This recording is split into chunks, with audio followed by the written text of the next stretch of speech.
Well, good evening. It is time for another episode of Motivation and Conversation. And tonight I have a wonderful guest with me, sweet, sweet spirit. And I can't wait for you to hear from her. And we're going to have a conversation on tonight. And her name is Jeannie Montgomery McLean. And we met in a global group. We were part of what is called Mastermind Summit last year. And so we branched off into a group. And so I have come to be acquainted with several amazing people. And so you've seen some of these folks on my platform over the last um, month or so. And so I'm excited tonight to have Jeannie join me. Hey, Jeannie, how are you? Hi, Glad Bridget. to have you on. Glad to have you on tonight. Well, It's late evening, but we're going to talk and chat, and we're going to talk about how life unfolds. And there's so many different things. We were just chatting before we went live, and there's so many things that we go through as we transition in life and as life unfolds for us, depending on where we are.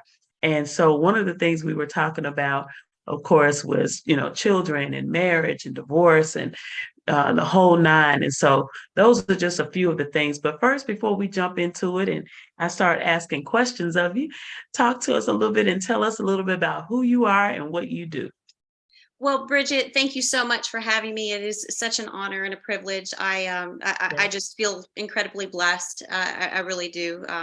For the invite. So thank you so much for having me. yes, So, absolutely. yeah, and so a little bit about myself. I am.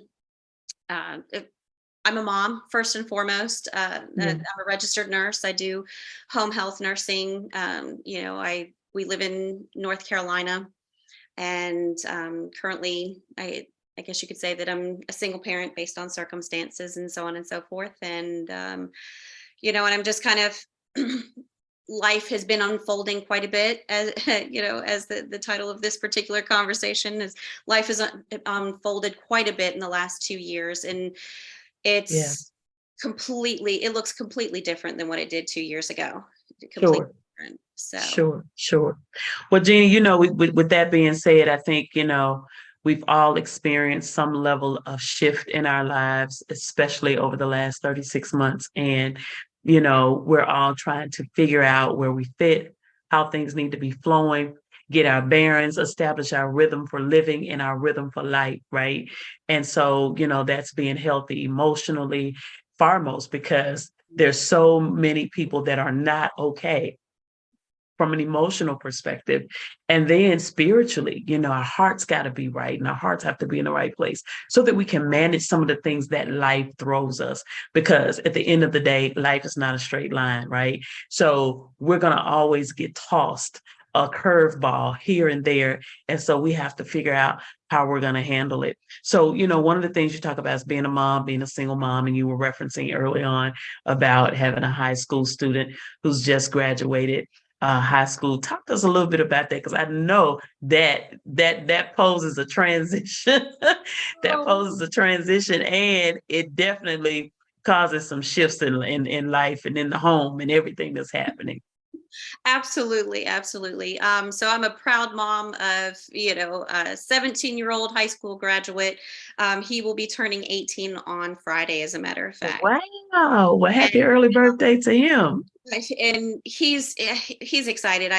Just that kind of coming of age type of attitude and so on Absolutely. and so forth. He's finding his way, and for me, uh, gosh, I don't feel a day past 25, and it feels like he shouldn't be any more than about 5 years old. So the fact that he's graduating, I'm sitting I here. It's know like, what you mean. You where you where did you feel blessed to feel the youth and be young and feel absolutely. young, especially when you have kids that are aging like that. Absolutely. A lot of people, Yeah. they sit there and they say, "Oh, my kids have they've given me gray hair," and I'm like, "No, no, mine have kept me sane." I mean, my son, he's because we have our sense of humor is the same, so we're able to crack jokes and so on and so Oh, forth. that's wonderful. That's wonderful. That's always good. That's always good.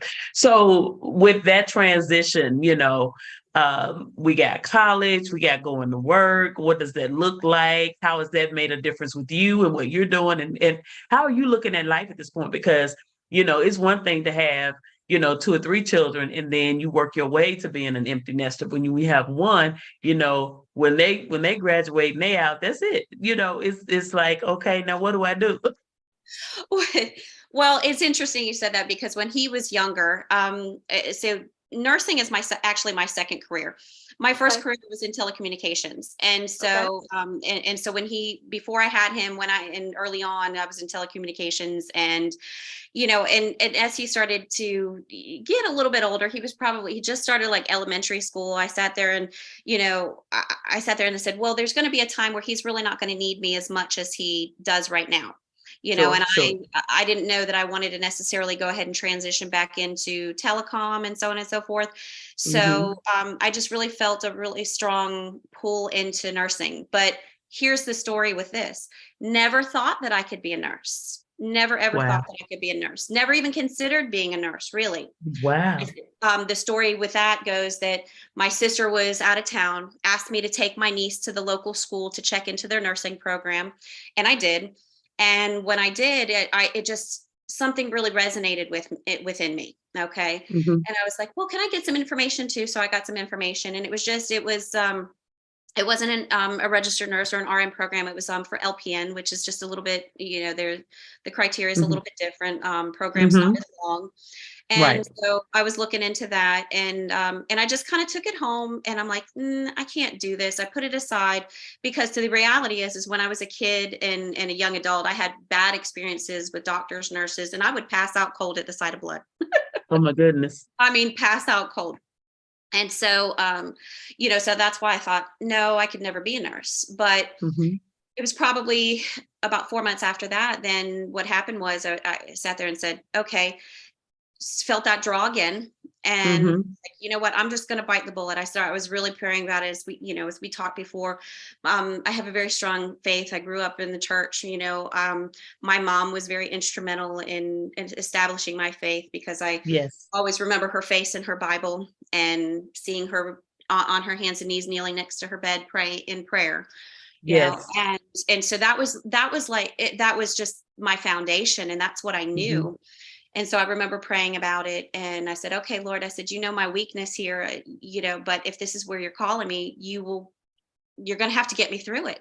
Well, being the LPN program, you didn't draw labs, you didn't do, I Right. mean, you didn't have to access in the same respect. I mean, and you did wound care kind of on a lower level, that Right. wasn't as intimidating. So But easy enough, huh? Easy enough. it was. But then when we came to the point when I actually got into the program and such, and that in of itself was a story. That's a story in and itself. But then it turned from a fear to a fascination, and that was it. That was it. Wow. It was like somebody flipped a switch, literally. And So talk to us about that, from fear to fascination. I hadn't heard it referenced like that before, Mhm. because so many people, experience the fear and they become paralyzed before they become fascinated. So talk to us about from fear to fascination. That's interesting. So again, bad experiences as a kid, young adult, just uh, when it came, it seemed like anybody that I dealt with, whether it be as a doctor, a nurse, a dentist, anybody that seemed to be in healthcare, just didn't seem to have the bedside manner. Maybe I don't know. Maybe it was Hmm. just who the different providers at that Yeah. point growing up, but. It was too much, so that really instilled this fear. It like traumatized me, if you will, as a kid, to sit there, it's like, oh gosh, so then that's where I think people end up with that like white coat syndrome. They have a bad experience, and now they're fearful of everybody in healthcare across the board, you know Hmm. what I'm saying? Hmm. So then at that particular point, so when I say fear to fascination, again, I've said, Lord, if this is where you want me to be, you'll have to get me past this hurdle, because I am weak in the knees. I mean, at the sight of blood, anybody miss. I literally, when when they're palpating to draw labs, checking for a Hmm. vein, that would Sure. seriously gross me out. I would just be like, Yeah. I'd be all over the place, like I was Yeah. gonna pass Yeah. out. And we actually had I had a student, a classmate of mine that actually did pass out during a procedure. So it was kind of Hmm. interesting. But what happened is that I put it in the Lord's hands. I said, Lord, Hmm. if this is where you want me to be, so be it. went by faith because, and he started opening the doors, boom, boom, boom, boom, boom, boom, boom. Yeah. And so once, and when it came to the point of having that pharmacology section, that's you're learning about injections and learning the different mechanics of it and everything, because there really is there's an art form, if you will, to it. A lot of people sit there and say, you hear a lot of patients or people say, oh, well, I have rolling veins and stuff like that. Well, you do have patients that are harder to stick, but what I've discovered is that it has a lot to do with technique. Okay. Hmm. And so when I learned the mechanics of it, okay, the different angles, the different gauges, the different locations for the types of injections, it just was fascinating to me, you know. Wow. And just like why you give an intermuscular or an IM injection versus a sub-Q in the fatty tissue, whether it be in the back of the arm or in the love handles, if you will. And and then being able to give, like diabetics, for example, different options, because they, you always see them getting their shots in the back of their arm, different options that they could give themselves, their insulin injections and such. This is what happens when you just allow the conversation, it's just conversation.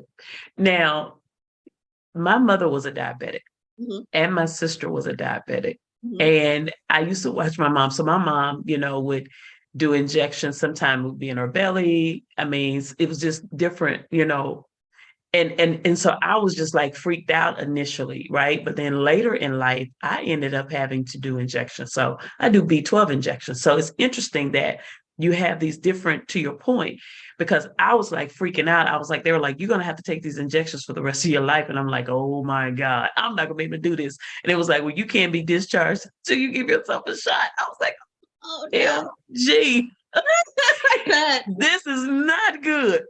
And so the thing of it was, I think because initially I was thinking I was going to have to give myself a shot in my vein. And I'm like, that is not going to work. I'm not going to be able to do that.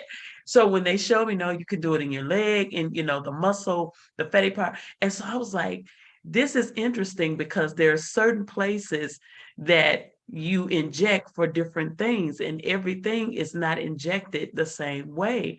So definitely kind of talk to break that down a little bit, the difference in the muscle and the fatty tissue as opposed to the vein, depending on what it is. I mean, yeah, help a sister out there because Okay. I'm like, Okay. Well, that is interesting. I'll do my best. I'm pulling some of it back from nursing school because because I work in home health, so I don't do so much of the certain Yeah, injections, but basically it boils down to the absorption rate, how quickly, got it. Got okay, it. a medication will be absorbed. If it's in the muscle, it's going to take more time versus like the fatty tissue. It'll absorb a little bit quicker. And then, of course, the fastest route for absorption is, in IV or in the vein. Right. So, Mm-hmm. in that particular aspect, that's why, like, if people are there's some sort of emergency going on where somebody needs fluids or they need blood or whatever, obviously, or well, fluids, yes.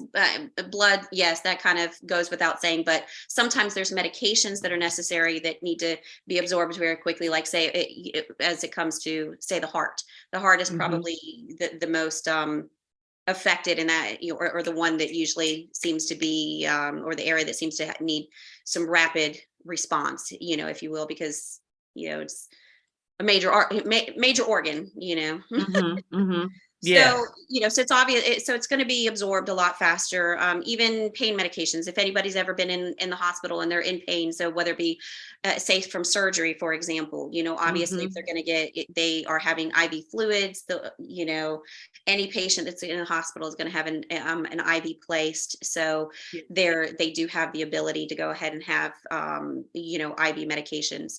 And as the flip side, not just in the hospital, if you look at it, from even like a hospice kind of perspective sometimes too, Mm-hmm.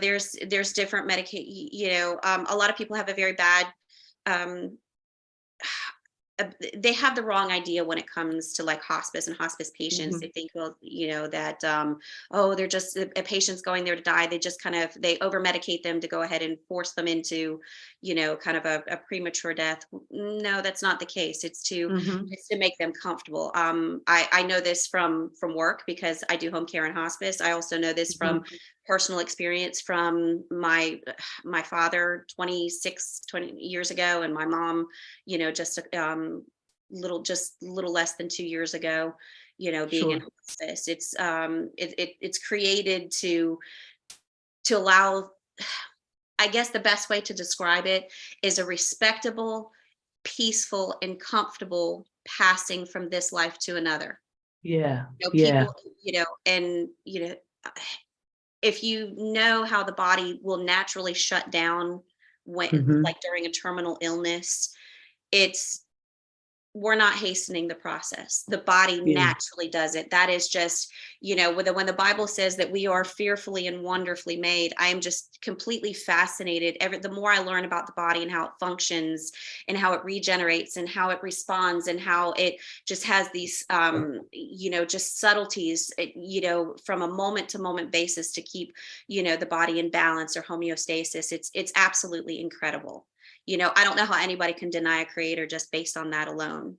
Yeah. I went through my father's passing was just in 2021, Mhm. and I was his caregiver. And of course, because of the state, his condition when he went into that hospice state, of course, he had to have 24-hour care. So I couldn't do that by myself. But to your point, um, they determined when they thought he would transition. Mhm. And when he didn't transition at that time, they was like, what is happening? How is he still here? You Mhm. know? Mhm. And he had had a massive stroke, so he couldn't speak. He couldn't, but there were people that he wanted to see and people's voices that he wanted to hear. And it was obvious because once he had heard those voices and once he had, seen those faces, it's like he was at peace, but it was amazing how, and even, I remember the night they called me and I went and to say, goodbye, it was okay. He still would not go Mhm. while I was there. It was like, I want my dignity and I want to go when I'm ready. And, by the time I got back home and, allowed myself to, begin my grieving process, Mhm. he transitioned. Mhm. And so that was so fascinating to me because, you think that here again, I mean, you're in the medical field, and so you estimates are made, predictions are made according to what the situation is, what the patient is enduring, what's happening in their body, the whole nine. But it is really amazing how that transition took place, and I experienced it in a way that I didn't experience with my mom. And then it was different from, my experience with my sister. And then, so everyone was different. Yes. And it's just amazing how, to your point, how the body works and, how God so designed us, you know, and I think how the spirit flows and operates during that time. It's like there's another dimension of spirituality that's taking place between the body and the spirit. And so while the body has, probably the body's done, the spirit takes its time to make its exit. Oh, I absolutely agree. I believe that, you know, from a spiritual perspective, we have some control of that. As you said that your dad wanted to. There were people that he needed to see and he needed to speak with. My mom was the same way. My Yeah. mom was the same way. It's like it was almost like she knew because she also passed in 21, Hmm. and so it was just she knew like she and my sister kind of, they had their last conversations and so on and so forth. And in the last few days, my sister had to go back to Florida. My mom resided here in North Carolina with me and my, and my son. And at that particular point, it's just you knew she was just Yeah. holding on, and she was in the hospital, and we had transitioned her from the hospital to the hospice house, because I knew that even if we got her home, so to speak, Hmm. to take care of her, you know, Yeah. Yeah. that the all the medications, all the provisions would not be in place before she passed. You Yeah. just kind of know. Yeah, I think Yeah. that sometimes you instinctively know. I think even the person that's ill, they know as well. Yeah. You, Yes. there's a certain point that they know something's wrong. They're starting to decline, so on and so forth. And so we Yeah. had transitioned her from the hospital to hospice house, and they were absolutely wonderful. I can't speak enough Yeah. about them. Really, really, I can't. They're just phenomenal. And that's actually, we partner. I guess you could say we're part of it. Like, we're the home health and hospice, but Hmm. if our home hospice patients need to, if the family needs respite or something along those lines, they can transition temporarily Yeah. to the hospice house, or if it becomes full time, that they can transition to our hospice house. So, and just even my boss and whatnot, they're instrumental, and the director that I had worked with, they were instrumental of helping me get her there. And she finally had like a very peaceful night. So hers was a lot of Hmm. cardiac related, and so it went, so it originally started with her heart, and then from years of smoking, it was respiratory. So it was kind of like it ultimately went from, Hmm. it was multiple reasons. It was the heart failure, it was the respiratory failure, and then Hmm. eventually the kidney failure was the kind of like the Yeah. last piece of that. Yeah. So it was just a declining process. Correct, You correct. know, one of the things, Jeannie, that I think is not talked about enough is the process that caregivers go through. Absolutely. And it's a very weighty kind of situation. It weighs on you because you feel so helpless. Mhm. And when you're doing as much as you can do, you're doing the very best you can do, with whatever help you have. But it's like, you know, ultimately it's just out of your hands, and you're trying to continue to care. So with being in, home hospice and things of that nature, and in a home care nurse, talk to us a little bit about what you see when it comes to that, and maybe encourage people as to, some of the things some of the things that you may do that really kind of helps the caregiver, and what's happening with the patient, or just the dynamics of that, because that right there is just, a lot of us are getting to that season of life. And so it's a process to handle and to deal with. Absolutely. I would probably say, caregiver fatigue is just, it is. I don't think I agree with you completely that it is not talked about enough. Just life in general, lends to a very stressful type of circumstance anyway. And then you add, like, a lot of us are kind of that we're sandwiched in between. We have children, and then we have Hmm. our elderly parents, and so we're right there in Sure. the middle, trying to take Hmm. care of both. You know what I'm saying? And that's it's very, very challenging at different times. So, I mean, the reality of it is that I would say that, there are community resources. A lot of times we can, I know our particular agency takes and puts, puts the patients and their caregivers in contact with, social work. There's, Hmm. different community programs. There's so many elderly, which is, it just, it amazes me, and that there's so many elderly people out there that live alone. Okay, but not just they live alone, but they're not safe. They're truly not safe living on, like, we'll do. So even though I do hospice, I do a lot of the home care. So I'll do like a lot of wound care and things along those lines. Hmm. That's medication management, a lot Right. of education, disease process teaching, diagnosis teaching, so on and so forth. And when, and then you can have someone, if you don't have a family member there to either, like, have a second set of ears or second set of eyeballs, or, Sure. you have someone that is declining, that, they're not necessarily, as cognitively sharp as they used to be, and Hmm. now they're mixing up their medications and things along those lines. It's just really, it's difficult. I mean, there's things that you try to put into place. You do your Right. best, But unfortunately, there's so many limitations. I mean, you can put a Medi planner in the home, but I mean, Hmm. if there's no one there to fill it, Right. how does that help? Hmm. Hmm. Now there are like the little, is a lot of the pharmacies these days, they're doing what they call like the blister packets where Hmm. they'll put the medication, okay, morning, afternoon, evening, nighttime, what have you, Hmm. whatever the regimen is, and the medications Hmm. that a patient needs to take at that particular time. But then you think of it this way, the only downside of that is what happens if that one of those scripts is changed, and let's say it's a blood pressure medication. Well, you don't want to Right. mess it, it's not like a supplement like vitamin C that it's water Right. soluble and you just urinate it out if you've got too much of it. You've got Hmm. medications that can potentially drop a blood pressure so low that it will cause a patient to fall, and most of the elderly patients are already at risk for Yes, falls to begin with. absolutely. They're not very stable, they're not, so on and so forth.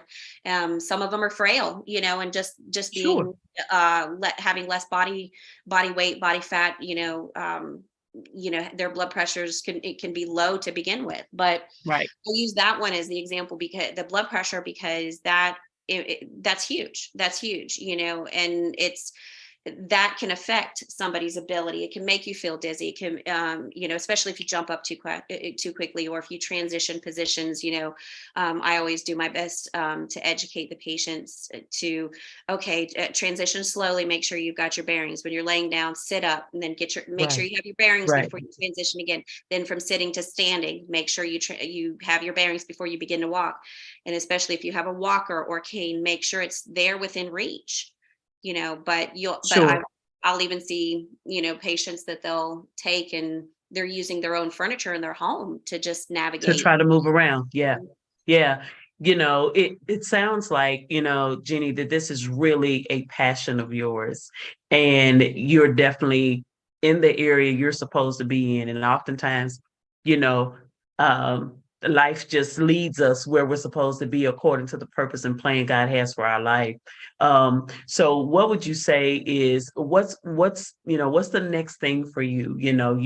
You have a son that's coming out of high school, going into college or whatever his next endeavor is, and you're this nurse, and I know that you are gaining, like we all are in our global group, we're gaining information, and we're opening ourselves up for the next thing, making sure we're relevant, making sure that we have a trajectory of our next in mind as we move to this next stage in life. So what's next for you? What is it that you feel like you're really being drawn to or called to in this season? Well, it's funny that you said about the nursing and being in the field itself. I am drawn to that, and I do. I my particular calling, if I were to sit there and say that I have a calling, it's more to love on people, to Mm. to help them the best that I can, whether it be from teaching them. So I love to teach, believe it or not. It's and again, something that someone that was naturally an introvert growing up. Yeah. I still consider myself very much an introvert. I say I'm a learned extrovert as a result of my job and so on and so forth, and Yeah. just out of Hmm. necessity, you know what I'm saying? But Yeah. the reality of it is that I love to teach. Yeah. Okay. And I want I to can be able to tell. share my knowledge, whether it be from a nursing perspective, whether it be from like a parenting perspective, relationships, so on and Hmm. so forth. But Yeah. because one of the things I could tell you for myself personally, that through all of the transitions in my life, again, being that introvert, I was just a very shy little Hmm. wallflower, if you will. I hate to say that, but it just that little awkward little kid in the corner, that Yeah. had the goofy clothes, you know what I'm saying? It's just, I think we all felt that to some degree. And I want to be able to help people to find their place, just to be able to have that confidence with them, to be able to Yeah. generate, Hmm. if you will. So let me say this: the Bible talks about how sometimes that there's times in our lives where we have to fan the flame. Fan So the flame. sometimes Uh-huh. there's like this little ember burning, okay? Hmm. This little ember of a fire burning. The fire, you think that it's completely, burned out. But if there's Hmm. one little ember there, that Hmm.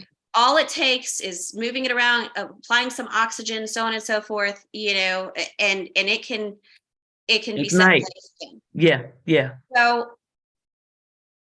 for me personally, that's where it's kind of leading, because it's like in me, I have this desire, this passion just to help people. Yeah. Okay. I haven't quite figured out what that is, but since being in World Summit community time, kind of tied in with Tony Robbins and so on and so forth, I I'm working on creating an online course. It's Hmm. something that I would have never thought of. Yeah. It's like to share my knowledge. It's like, well, what am I, what do I know? Yeah. And we Yeah. just, we can see others' potentials, but I want to help other people to find to say, hey, you do have the potential. You have Right. that particular ability within you. And sometimes, because that, quite honestly, this, especially the last year and a half of my life, admittedly, I felt like the Lord kind of isolated me and forced me to Hmm. be alone, if you will, Hmm. Hmm. to Hmm. in where, like, everybody that I thought was a resource or was going to be, or what, that I thought would be there for me, necessarily, they weren't Absolutely. necessarily there for me. So it's like Hmm. I felt very isolated. So I felt like the Lord kind of forced me into this position to say, it's like, so what are you going to do now? Yeah. How are Yeah. you going to handle this? Yeah. So it's kind of like, and through all of it, because we've all had those times where it's like, oh gosh, why am I dealing with this same problem again, Uh-huh. the same issue again? Yeah. It's the proverbial, 40 years in the wilderness and trying to find your way to the Yeah. promised land, or Yeah. going Yeah. We seven. just going round and round. Exactly, or going 7 times round the mountain, Yes.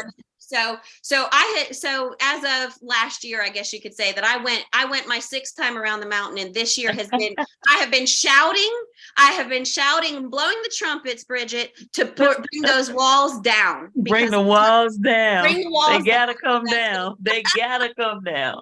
Yes. Because, and that's the reality. And then and it was very interesting, because um during different things that were coming up over the last year or so, Hmm.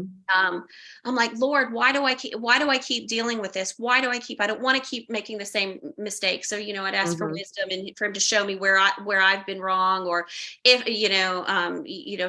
especially if I was, say, at fault or whatever, something, or Yeah. it hurt people, because that's not my intention, because hurt people hurt other people, and that was, That's true. I want to love on people. I don't want anything that's been done to me to end up coming back on someone else inadvertently. You know what I'm saying? Yeah. And so, with all of that, he was putting me, I was like, Lord, give me wisdom.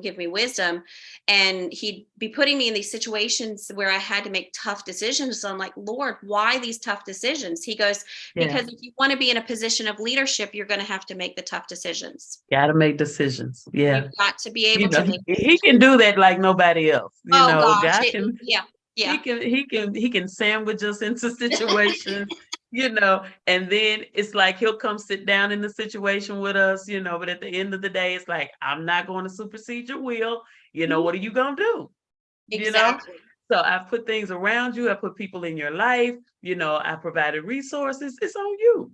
And I say all the time, I said 99.99999% of the time, God is waiting on you.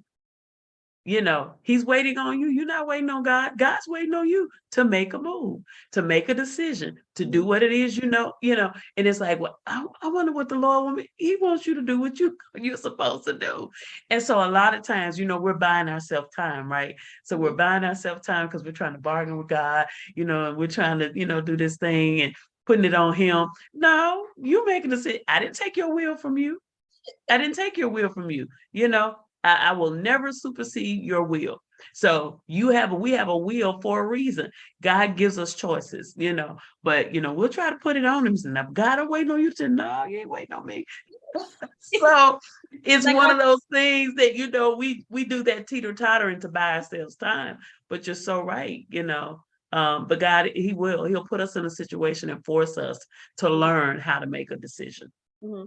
And it's so true. And that was kind of like, and where, again, where I felt like he isolated me at that particular point, it, it, it forced me to become my own cheerleader, if you will. Yeah. And it's like, oh gosh, you hear about people talk about, it's like, oh, I self-made man, self-made woman. No, there's no self-made, not, there isn't, the Lord will allow it, and I will tell you without a shadow about whether it be any successes that I have, I give all glory to God, because Absolutely. he's doing amazing things. And just like, even though it's been challenging the last couple of years, because here the interesting part about it is, I think we started talking about earlier that Yeah. here 2 years ago, it was between Christmas and New Year's. 2 years ago, I told the Lord, I said, Lord, I said, I'm not content with my relationship with you. I Hmm. understand that the roles that I play are very important. They're very significant. Okay. But I still feel like you you're calling me to come up to a higher level. Yeah. And I said, Yeah. I'm ready to go up to the next level. Well, be careful of what you wish for, be careful what you ask for, because as soon as I kid you not, within a week, things started. Um, Hmm. that's when, like, literally that week, I put one of my dogs down, unfortunately, Wow. due to chronic illness. And then within 2 to 3 months, my mom was in the hospital. And Wow. then she was there for where we expected her there 2 weeks, and then to come home and convalesce with us. Nope, she ended up 2 months, and then she passed. And then there was, other personal circumstances that were occurring, and everything that really, really, really rocked me to my core, Yeah. Yeah. Yeah.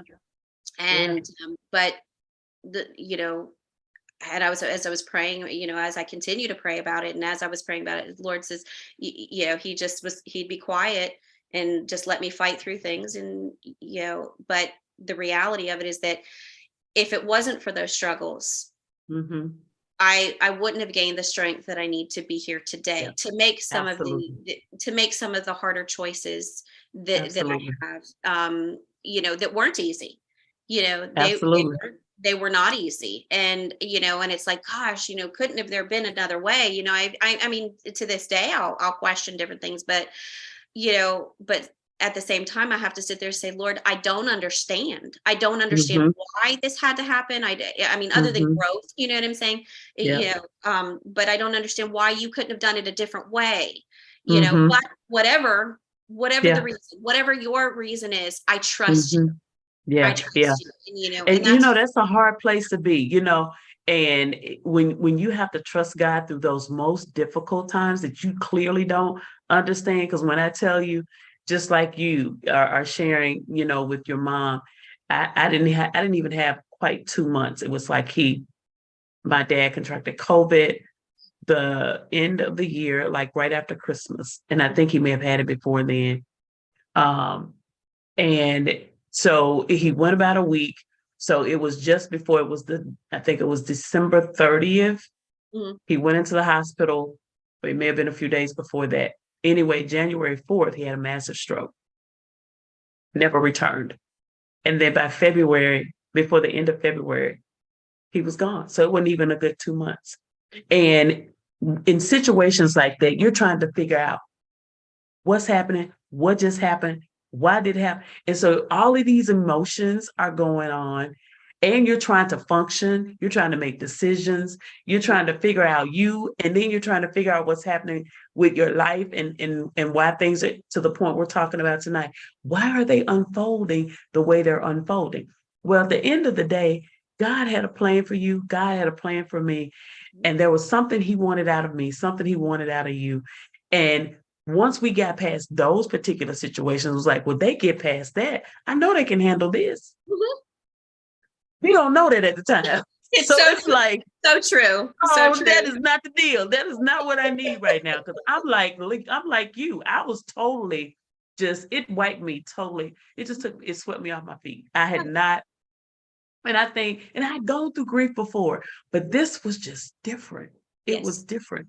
And it took me, there are people close to me just don't know how deep. I was way, way deep depression, and I was a functional depressed person. right. I understand. I And completely. Mhm. I was a functional depressed person to the point, and this is where I was like, okay, God, you real funny, because I was trying to, no, I'm serious. I was trying to find a therapist and couldn't. This was during the time they were still backed up 2 and 3 months. Right. Man, I had a whole list of people I'm calling, try to get them. I couldn't even get an appointment. So okay, so then I got to talk to people and I got to pray. That's all I had. Mhm. Couldn't even. It's like, God, you funny. You are you serious? I mean, this was during the time I still had insurance. I mean, it was paid for. So, it's like, okay, God's up to something. This you funny because Oh this ain't even right. This yeah. ain't. You can't even get an appointment to just sit and talk to somebody. So God is up to something when things happen like that. Oh, no doubt, no doubt. I God know is up to because something. I mean, if you would have asked me to like, I was in a completely different situation 2 years ago, completely different. Okay, Mm-hmm. so to Mm-hmm. sit there and look back, 2, 3 years ago, it's like, Lord, this is not what I had planned. Right. This is not what I had in Um, mind. this is like so far in the opposite direction as to what I had planned. But Right. as the Bible says, his ways are not our ways, his thoughts Ways. are His not thoughts our are not our thoughts. And thoughts. so, That's right. so I did the next best thing. What does the Bible say? Ask and you shall receive, seek and you shall find, knock and the door shall be opened unto you. Mm-hmm. And so that's what I started to do. And I started to, Mm-hmm. seek and, ask the Lord for wisdom. I said, Lord, I'm Yeah. clueless. Why, Yes. why does this keep happening? Why is that? In the Lord, and the Lord just, he didn't say anything. But what's the really interesting part about it is that over the last, probably about the last 5 to 6 months, say 5 months, 5 to 6 months now, he's really been, it's slowly unfolding. Mm-hmm. And Mm-hmm. one of the things that, and he's just kind of giving confirmation, and a lot of people sit there and kind of like, oh, you're looking for something. So you're going to find confirmation because you're looking for confirmation or you're looking for signs, you're going to find them. You know what I'm saying? Kind of what they, Mm-hmm. Mm-hmm. what a lot of this neuroscientists that call the reticular activating system, that when you focus on something that you're going to Yeah. start finding it. If you're going to look for the white SUV, you're going to keep seeing them. I Mm-hmm. don't, I don't necessarily believe that. I do believe that there's science behind it, but the reality of it is, yes, there's science behind it, but you know what? That science came from our Almighty God. Okay, Mm-hmm. that's where it originated from. So Mm-hmm. the fact that when we are looking for something, and when we're specifically seeking and asking for the information, he will show us. But Oh, absolutely. one thing that, and I've heard it described like this once, which I found really interesting, is that it said the Lord is always talking to us. It's whether or not we're Mm-hmm. listening. Right. Absolutely. Because I have to, this is a little funny story. So years ago, my sister and I, within a year apart, probably had the Lord spoke the same message to us, which was really Mm-hmm. interesting because we were both, Lord, why this, and praying, and kind of like I hate to say the poor me, kind of like the victim of why this, and the whole negativity, pessimistic Mm-hmm. type of Yeah. attitude, because you're going through so much. Well, yeah, the Lord told me, he goes, shut up and listen. Yeah. I mean, and for the Lord to sit there, for that, it's like, what? It's like, shut up and listen, because Mm-hmm. sometimes we are talking so much, Yeah. That you we're know, not hearing. and so where there's just too much noise going on. There's too much, and that's Mm-hmm. where it's so important. And that's something that I've implemented pretty, regularly in my life, especially over the last year or so now, is taking and spending that quiet time with the Lord. Even Mm-hmm. if it's because I've woken up late or something, because I was up too late the night before, even if it's 5 minutes, but just enough to get silent, to Yeah. listen, Yeah. Yeah. not necessarily to ask for something, or just say, Lord, thank you for the day. Thank you for giving me another day, giving me another opportunity to share your love with others. Because sometimes Absolutely. it's hard. We get so stressed out with That's work. true. Oh, got to do this, or got to do that. Well, we can either take and have that really bad attitude and say, well, this is happening, this change is going on at work, or this is going on in this relationship, or my kid's doing this. But we really, in reality, we have to have that, that attitude of gratitude, if you will. I hate to say Yeah. that, Thankful but and it's grateful. That's my thing. Be absolutely, thankful and grateful, yeah. Because if you and it's like whatever you focus on is what's going to be magnified. The Bible even talks Mm-hmm. about that. What you Hmm. focus on is going to be magnified. So if you're focusing I on like to say, where the negativity, focus goes, the power flows. exactly, exactly. That's what I've heard Tony say that, Tony Robbins say that. So that's was like, and Yeah. that's exactly what it is. Hmm. That's exactly what it is. So it's like, are you going to take and worry about it? There's some, the negative, you can't always make a change, but you can always be thankful. Yes, absolutely. You can always, Absolutely. you know, Absolutely. And that's a posture that I think gets us further. mhm, Having a grateful heart helps our heart to be healthy, absolutely. because when we are focusing on the negative, we're inducing stress, upon ourselves, upon our bodies. And you just learn to really manage your energy in a different way, because when you do, you receive something different, right? Mhm. Um, and so I think it's an amazing thing. I think, the field you're in is totally, I've learned some things, and I always do. And as we are, kind of coming to the end of our time here, I just want you to, if you had, if there was something you were going to encourage someone with, based on where you are and what your situation is and the things that you've come through and how life has unfolded for you, what would be the one thing that would be paramount that you would say, this is what I would encourage you with? I would encourage people to say that no matter what, be grateful, Hmm. okay, and be persistent, because just never give up. Yeah. Never give up, because you know what? Your breakthrough could be right around that next corner. It could be the Hmm. next knock on your door. It could be Yeah. the next person that you run into in the grocery store. You don't Yeah. know, but your Yep. breakthrough is coming. Yeah. If you just continue to, you know, just kind of that slow and steady, just keep that steady pace. I'm trying to Yeah. think of the word that I want to really use, but it's like, but really, that's what it is. It's don't give up, Yeah. because Yeah. and not only not to give up because your breakthrough's coming, but because you're worth it. Yeah. So for many, Absolutely. for there was a long time, and I will still struggle with it, honestly, where I don't feel worthy at times, Hmm. worthy of Hmm. blessings, or worthy of just, Yeah. what have you, just the good things in life, you know what I'm saying? Yeah. And but that's but we have to start seeing ourselves through God's eyes and sit there and say, you know what? Absolutely. The Lord doesn't make mistakes. He doesn't That's make right. mistakes, and he's created each and every one of us, whether you believe or not. That's the reality of it, or Hmm. whatever higher power that you believe in. But clearly my faith is my faith. And but he's created each and every one of us, and he doesn't make mistakes. So Absolutely.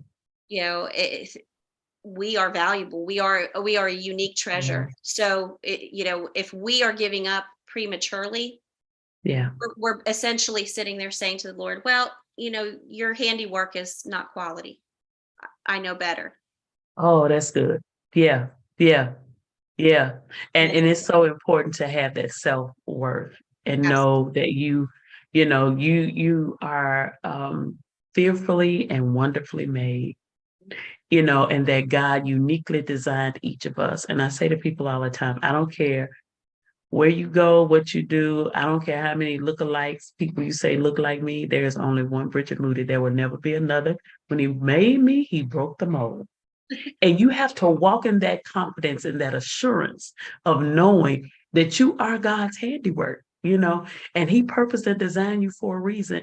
And I say all the time, if you still here, there's still purpose. There's something you're supposed to be doing. So get busy. absolutely, Get absolutely, busy. thousand Well, percent. Jeannie, it has been awesome. This conversation has been awesome tonight.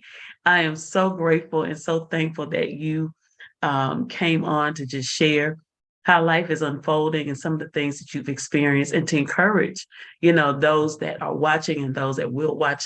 A lot of people, of course, go back and they watch the replay. So if that's you and you're watching the replay right now, I hope that your heart has been inspired. You've been encouraged. I don't care where you come from, who you are, who your mom is, who your dad is. I don't care. We all go through life's unfolding process, and it's not the hand that you're dealt, but it's how you play the hand.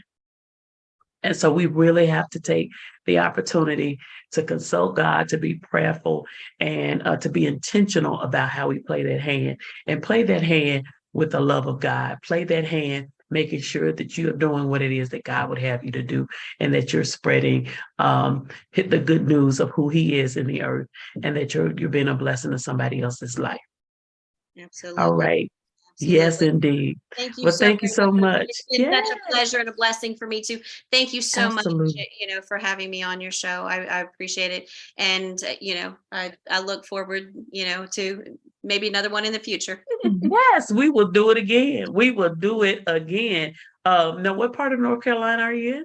I'm just probably about 20-25 minutes outside of Raleigh and small area, Clayton. Mhm. Okay. All right. All right. So I come to that area, um, between Shelby and Charlotte, and then Okay. sometimes Raleigh, Durham. Yeah. Mhm. The last 3 years. So yeah, I'm gonna have to, when I'm back that way, I'm gonna have to yell and let you Absolutely. know I'm nearby.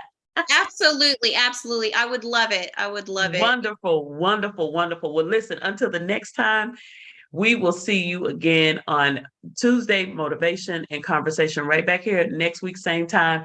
And we will see Jeannie again. So we thank her so much for blessing us tonight. But until then, we'll see you the next time, next Tuesday, same time, 9 p.m. Central Standard Time for Tuesday Motivation and Conversation.